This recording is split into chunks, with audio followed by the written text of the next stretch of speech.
우리는 계속해서 이 소아시아 7교회에 대한 말씀을 나누고 있습니다. 오늘은 우리가 함께 나누는 교회는 빌라델비아 교회입니다. 빌라델비아는 이 사대에서 남동쪽으로 50km 떨어진 도시입니다. 드로아에서 버가모, 사대, 빌라델비아를 거쳐서 동쪽으로 가는 주요 통신로의 역할을 했던 그런 도시입니다. 그래서 이 도시의 별명이 동쪽의 관문입니다. 그만큼 이 통신로였고 상업로였기 때문에 상업에 매우 유리한 그런 환경을 가지고 있던 도시였습니다. 그런데 이 빌라델비아 지역에 주후 17년경에 큰 지진이 강타하게 됩니다. 그 지진의 여파가 이 빌라델비아까지 미치게 되면서 이 생활 환경이 너무나 열악해졌습니다. 애초에 빌라델비아 지역은 그렇게 큰 도시도 아니었기 때문입니다. 당시 황제들이 이 재정 지원을 해서 이 도시 재건을 이제 이루려고 했지만 그 도시 재건이 완벽하게 이루어지지 못했습니다.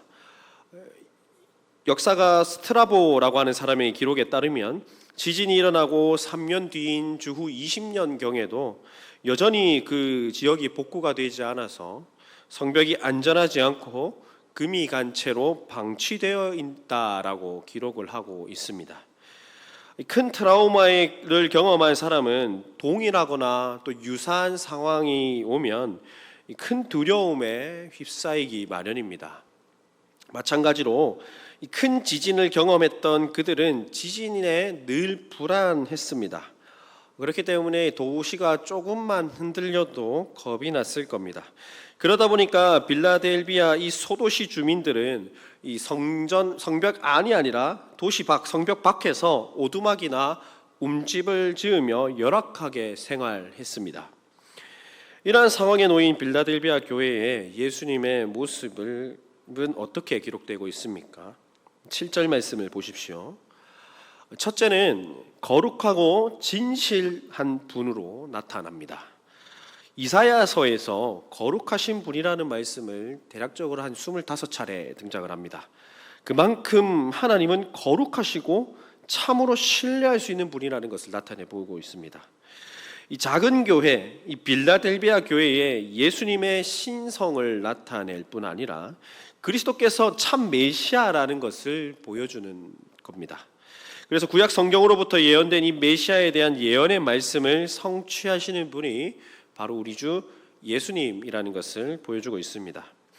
예수님은 하나님의 약속을 성취하고 진리를 선포하기에 충분한 신성을 가지신 분입니다. 이를 통해 예수님이 메시아가 아니라는 유대 공동체가 박해하던 그 명분을 대항하고 참 메시아로서 예수님의 모습을 그 빌라델비아 교회 지역 성도들에게 나타내 보이고 있습니다. 둘째는 다윗의 열쇠를 가지신 분으로 나타나고 있습니다. 이전의 교회에서 나타내 보이신 예수님의 칭호와 마찬가지로 요한계시록 1장 9절부터 21절 사이에 이 칭호와 관련된 표현들이 숨겨져 있습니다. 오늘 빌라델비아 교회에 나타내고 있는 이 다윗의 열쇠를 가지신 분이라는 칭호는 요한계시록 1장 18절에 기록이 되어져 있습니다. 거기에선 예수님은 사망과 음부의 열쇠를 가지신 분으로 표현되고 있습니다. 이를 통해 예수님께서 사망과 심판에 대한 주권을 가지고 계신 분이라는 것을 나타내 보입니다. 또한 다윗의 열쇠를 그 예수님께서 가지셨다라고 하는 이 말씀은 이사야 22장 22절을 인용하고 있습니다. 제가 봉독해 드리겠습니다. 내가 또 다윗의 집의 열쇠를 그의 어깨에 두리니 그가 열면 닫을 자가 없겠고 열 자가 없으리라. 유다 히스기야 왕 시절 이 셈나라고 하는 국고를 맡고 왕국 맡은 자가 있었습니다. 그는 국고를 이제 사용해야 할 때 사용하지 않았습니다. 그 국고를 자신의 욕망으로 사용해서 왕들의 무덤 사이 높은 곳에 자신의 무덤을 파고 견고한 반석에 자신을 위한 처소를 마련했습니다. 하나님은 셈나에게 진노하셨고 셈나를 그 자리에서 쫓아내셨습니다. 그리고 수치 가운데서 그가 죽게 될 것이라고 말씀하셨고 그 자리를 hil기야의 아들 엘리야김에게 내어주십니다. 그리고 하나님께서는 엘리야김에게 샘나의 옷과 띠를 입히실 뿐 아니라 국고문을 열고 닫을 강력한 권력의 상징인 다윗의 집의 열쇠를 그의 어깨에 두실 것이다, 이렇게 약속을 하십니다. 이 고대 사회에서 이 열쇠라고 하는 것은 권세와 권능을 뜻하는 표현입니다. 다윗의 열쇠를 그리스도가 가지고 있다라는 것은 하나님의 성인 새 예루살렘인 하나님 나라에 출입하는 것을 통제할 수 있는 절대적인 권력을 가지신 분이 바로 우리 예수님이다라는 것을 보여주고 있습니다. 그리스도께서는 참 이스라엘의 머리십니다. 그래서 이스라엘의 구원과 심판을 행사하실 분입니다. 그래서 스스로 하나님의 일꾼이라고 주장하는 이스라엘 민족만이 이 자리를 차지할 것이 아니라 그리스도를 따르는 자들에게 구원의 문이 열려 있음을 알려주고 있습니다. 반면에 그리스도를 저버린 자들에게는 그 문이 닫혀 있다라는 것이겠죠. 결국 빌라델비아 교회가 믿고 따르는 그 예수님만이 다윗의 후손으로 오신 메시아이심을 나타내 보이고 있습니다. 그래서 하나님 나라의 문을 열고 닫는 것이 이 그리스도인들을 회당에서 내쫓았던 그 유대 공동체가 아니라 오직 거룩하시고 참되신 예수님만이 가능하다라는 것을 나타내 보입니다. 사랑하는 성도 여러분, 당시 이 빌라델비아 교회 성도들은 이 사단의 회당인 유대인들의 엄청난 박해를 받고 있었습니다. 그들을 이 유대교 회당 밖으로 내쫓았고 문을 걸어 잠궜습니다. 그러나 오늘 이 예수님의 칭호가 저와 여러분 그리고 당시 그리스도인들에게 위로가 되는 이유는 영원한 도성인 하나님 나라에 들어갈 열쇠를 우리 주님께서 쥐고 계신다라는 것입니다. 우리 하나님께서 천국 문을 여시면 그 누구도 그 열린 문을 닫을 수 없습니다. 8절 상반절 말씀도 한번 보십시오. 주님께서 빌라델비아 교회 앞에 열린 문을 두었으되 능히 닫을 사람이 없다라고 분명히 선포하고 계십니다.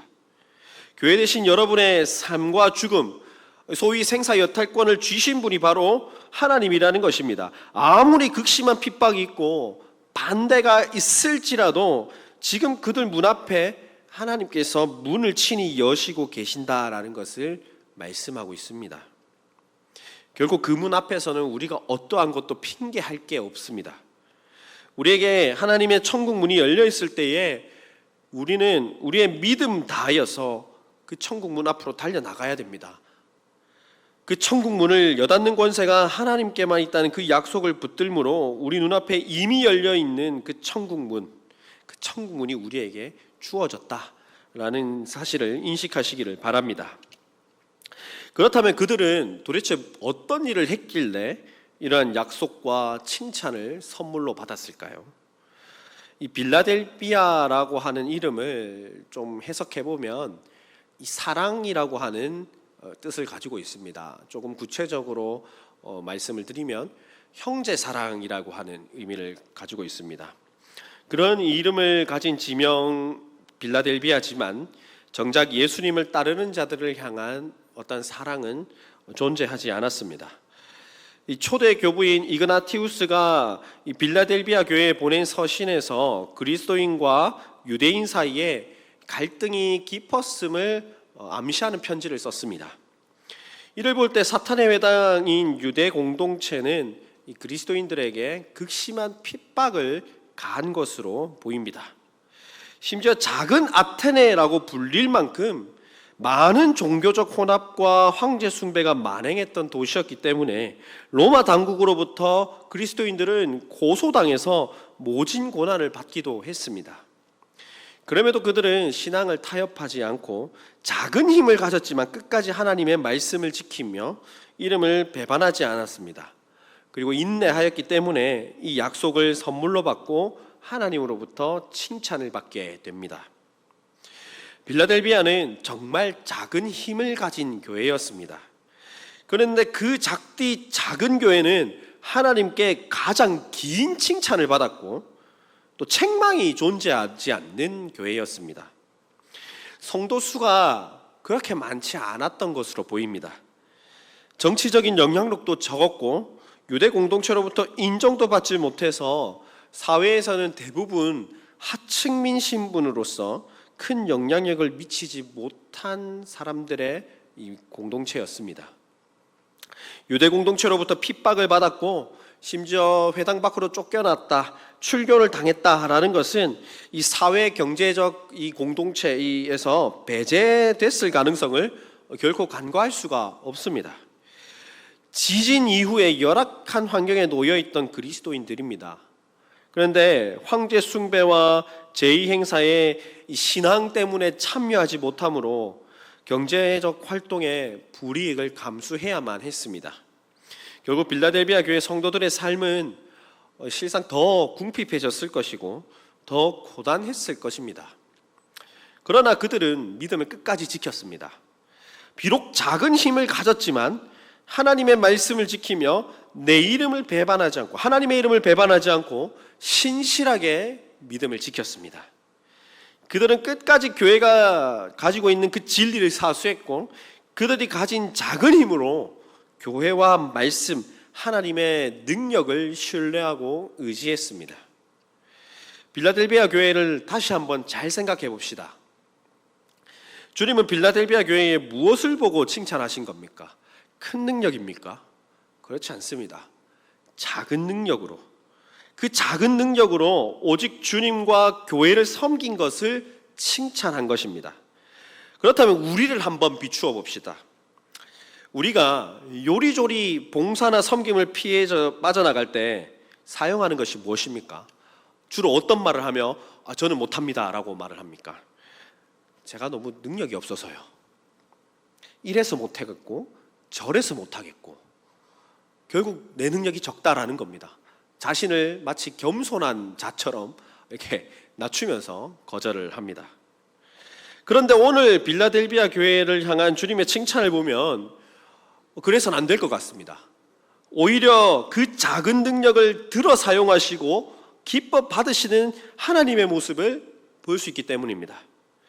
사도 바울도 눈에 질병이 있었다고 고린도후서 12장에서도 자신의 연약함을 두고 내가 약할 그때에 오직 하나님의 능력으로 강하다라고 고백을 합니다. 위대한 종교개혁가 이 칼빈 선생님도 별명이 뭔지 아십니까? 걸어다니는 종합병원이었습니다. 일평생 코감기, 천식, 두통, 관절염, 폐렴 등등 온갖 질병에 시달리며 살았습니다. 이처럼 하나님은 약하고 아프고 정말로 사회에서 힘이 없고 진짜 힘이 없는 그런 사람들을 들어 사용하셨습니다.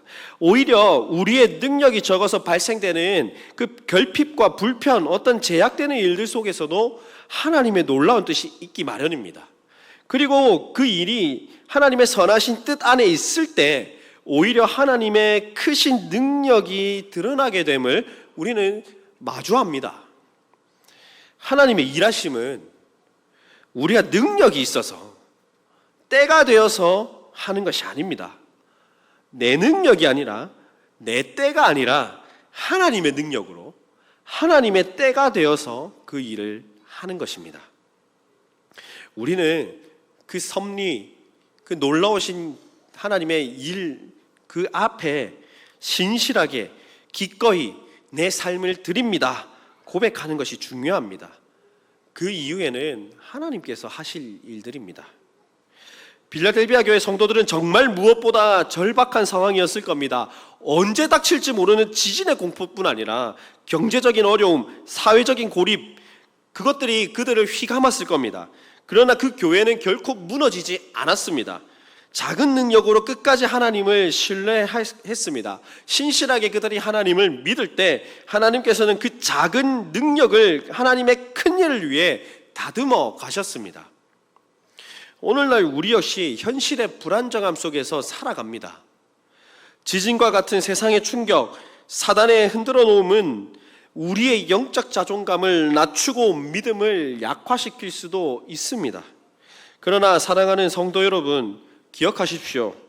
작고 보잘것없어 보이는 우리의 능력이라고 할지라도 주의 말씀 붙들고 주님의 이름을 배반하지 않으며 신실함으로 살아갈 때 주님은 그 작은 능력도 받으시고 하나님 나라를 위해 사용하십니다. 작은 능력이지만 주님은 그것을 통해서 하나님의 큰 일을 이루어 가신다라는 말씀입니다. 당장의 연약함 때문에 하나님 나라를 향한 열쇠를 주신 주님의 뜻을 감추지 마십시오. 작다고, 나이가 많다고, 그래서 할 수 있는 능력이 적다고 낙심하고 두려워하고 포기하실 필요 없습니다. 주께서는 작은 능력으로 그 말씀을 지키시고 또 그 이름을 신뢰하는 자들을 찾으십니다. 오늘도 그 작은 신실함으로 다윗의 열쇠를 주신 그 예수님 앞으로 나아가기를 바랍니다. 그분의 손에 우리의 삶이 있음을 고백하심으로 우리 앞에 열려있는 하나님 나라의 문을 향해 믿음 다하여 달려갈 수 있기를 바랍니다. 그들이 칭찬만 받은 것은 결코 그들의 가진 능력 때문에 아니었습니다.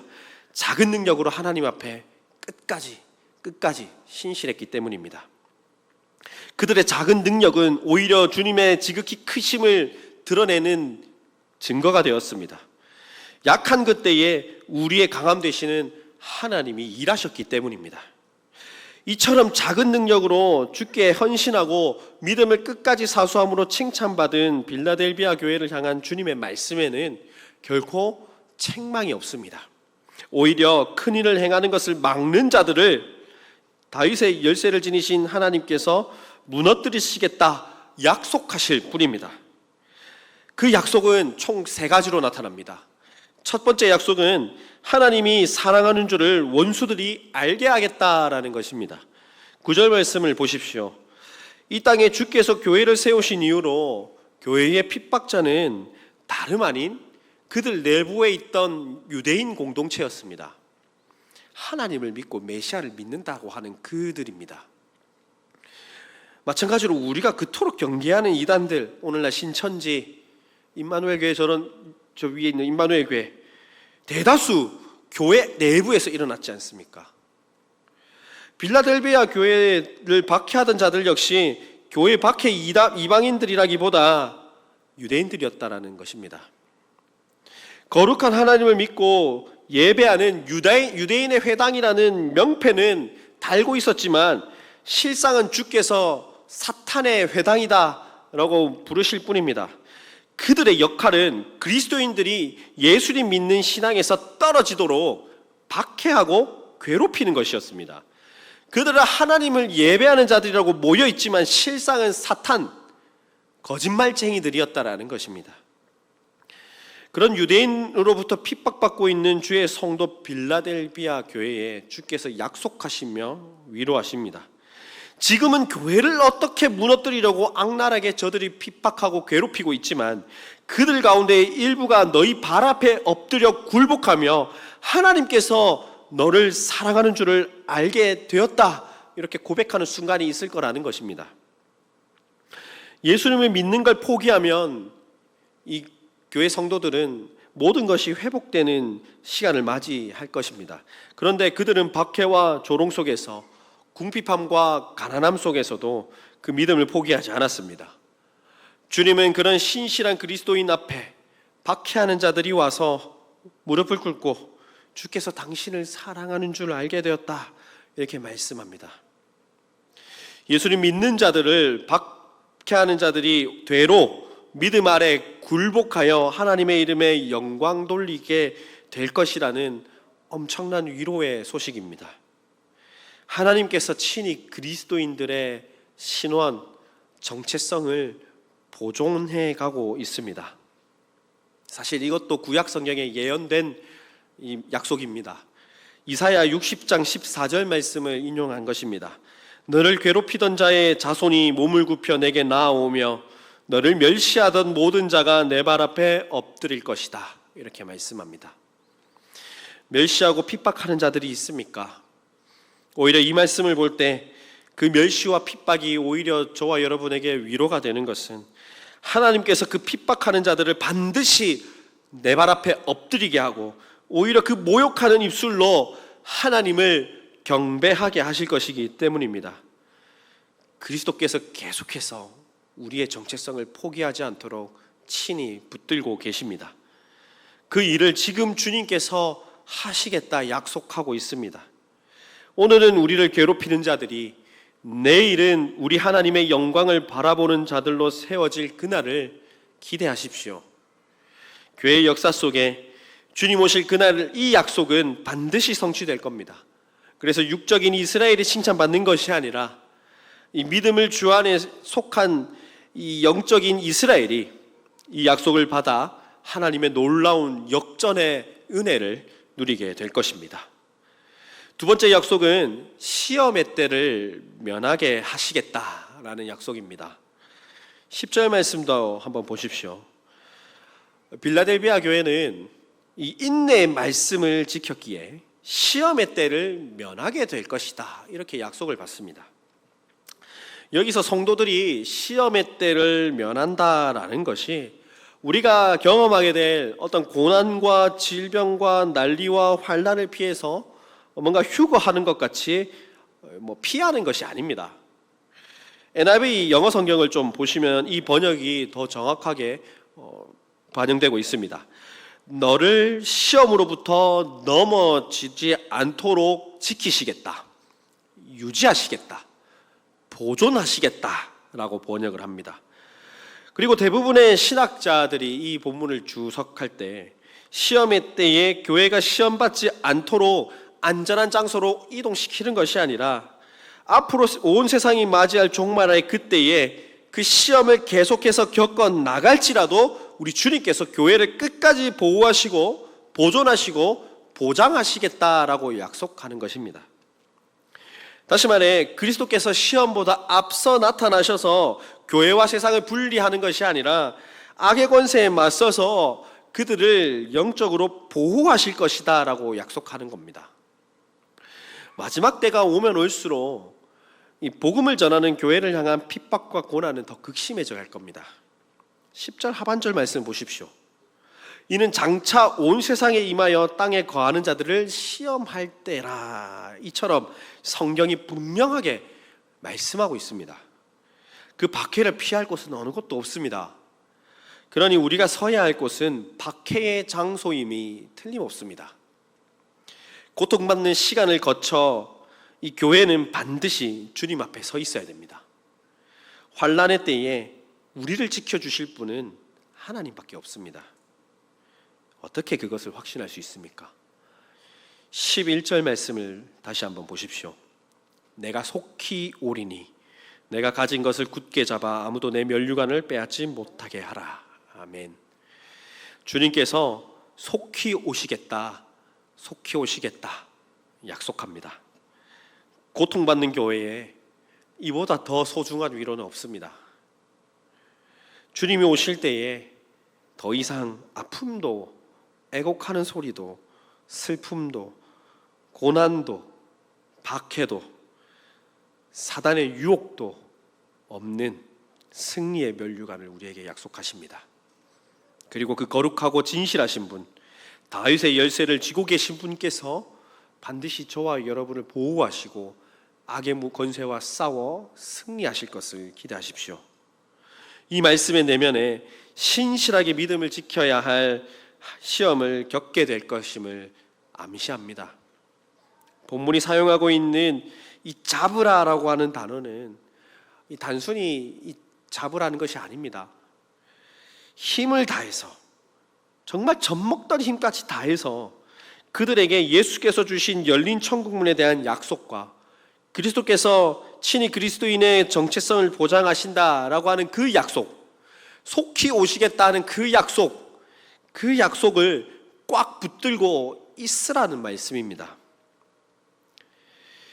예수께서 친히 붙들어 주실 그 능력으로 시험을 견딜 수 있게 될 것입니다. 우리는 주님이 주시는 그 약속을 따라 그들에게 주시는 승리의 면류관도 꽉 붙들어야 합니다. 그래야 우리가 사단의 회당으로부터 넘어지지 않고 천국에 들어갈 수 있는 자격을 보존하고 붙들 수 있게 될 것입니다. 마지막으로 성전의 기둥이 되겠다 하는 약속입니다. 우리 12절 말씀을 한번 같이 읽어보겠습니다. 우리 3장 12절 말씀을 한번 같이 읽겠습니다. 시작. 내 하나님 성전의 기둥이 되게 하리니 그가 결코 다시 나가지 아니하리라. 내가 하나님의 이름과 하나님의 성 그 위에 기록하리라. 아멘. 울산교회 원로 목사님이신 정근도 목사님께서는 이 본문을 이중 약속이라고 표현을 합니다. 본문을 보시면 하나의 약속이지만 이 두 개의 약속이 같은 내용으로 보장되어 있기 때문입니다. 먼저는 하나님의 나라에 한번 잘 생각해 보십시오. 성전이 필요할까요? 우리가 알고 있는 성전의 본 기능이 무엇입니까? 거룩하신 하나님을 죄인들이 만나 용서받고 하나님의 임재를 경험하는 장소입니다. 성전을 통해 제사를 드리고 그 제사를 통해 우리는 죄 용서함을 받고 존엄하신 하나님과 교제를 누립니다. 그러나 하나님 나라에서는 하나님께서 친히 우리를 만나 주시기 때문에 더 이상 그 성전의 기능이 필요가 없습니다. 하나님 나라에서의 그 성전은 주 하나님 곧 전능하시니 그 어린 양 되신 예수께서 친히 성전이심을 요한계시록 22장에서 분명히 드러내고 있습니다. 그렇다면 여기서 말하고 있는 이 성전은 상징적인 표현입니다. 소아시아 교회를 살피다 보면 각 도시들마다 우상들을 위한 여러 신전들이 꼭 세워져 있습니다. 그 유적지 사진들을 한번 인터넷에 살펴보시면 위에 지붕은 온데간데 없습니다. 딱 기둥만 남아 있습니다. 빌라델비아 지역도 마찬가지였습니다. 성전은 무너졌고 이 성전의 기둥만 아주 굵게 이렇게 남아 있습니다. 지진이 잦았던 빌라델비아 지역이었기 때문에 밤낮 두려움 속에 지진이 나면 성전 밖으로 뛰쳐나갔어야 했습니다. 주님께서는 지진 속에서 쉽게 무너질 그러한 돌로 된 성전이 아니라 지진 속에서도 환난 속에서도 굳건하게 서서 결코 무너지지 않는 저 성전의 기둥처럼 견고한 성전 안에 주님께서 친히 안전한 성전이 되어주시고 하나님 나라에 보장된 자리를 약속하시겠다라고 하는 말씀입니다. 그래서 이기는 자들에게 다시는 성전 밖으로 나아가지 않을 것이라고 위로의 말씀도 전하십니다. 그래서 예수님께서 친히 다윗의 열쇠를 가지시고 천국 문을 여시고 하나님 나라에서 그 누구도 쫓겨나는 사람이 없도록 보장하신다라고 하는 의미를 가지고 있습니다. 이기는 자들은 성전의 기둥이 될 것입니다. 그래서 영적으로 무너지지 않고 하나님의 성전에 영원히 사랑하는 주님과 거함으로 굳건하게 서 있게 될 것입니다. 이를 약속하신 주님은 한 가지 약속을 더 말씀하십니다. 그 기둥에 이 세 가지 이름을 기록할 것이다 라고 말씀을 합니다. 12절 말씀 다시 한번 보십시오. 그 이름은 하나님, 새 예루살렘, 주님, 우리 구주 예수님의 이름이 기록될 것이다 라고 말씀합니다. 기둥 위에 이 세 가지의 이름을 기록한다는 것은 쉽게 말씀드리면 그에게 속한 자가 될 것이라는 의미를 가지고 있습니다.